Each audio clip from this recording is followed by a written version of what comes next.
Pour retrouver la fille qui avait fait battre son cœur, le prince a décidé d'organiser un bal royal auquel tous les nobles pouvaient participer.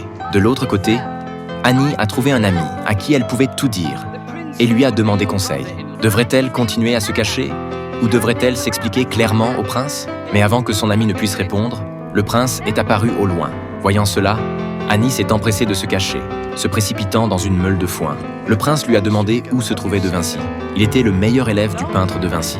Avant de répondre à la question du prince, il a soudainement eu une idée. « J'étais avec le comte de Nicroncred aujourd'hui et je n'ai pas vu mon maître », a-t-il dit.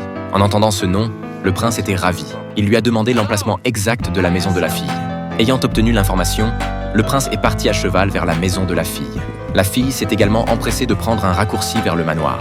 Connaissant le terrain et la route, Annie est finalement arrivée au manoir avant l'arrivée du prince. « Votre Altesse !» Alors que les deux s'extasièrent de se revoir à l'extérieur, à l'intérieur, les servantes qui changeaient précipitamment les vêtements d'Annie ont finalement pu être soulagées.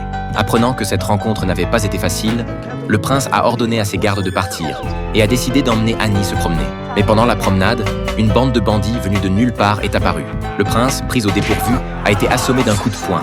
En quelques secondes, Amy est devenue otage. Heureusement, les bandits n'étaient pas complètement mauvais.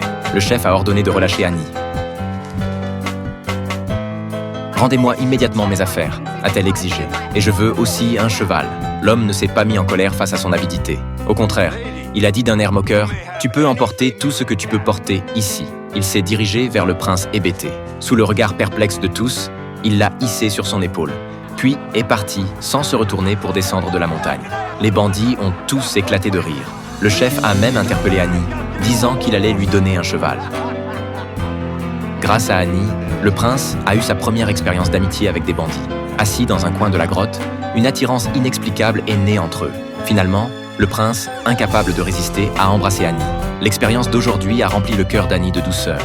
Cependant, avant même qu'elle ne puisse commencer à imaginer un bel avenir avec le prince, sa méchante belle-mère l'a brutalement ramenée à la réalité.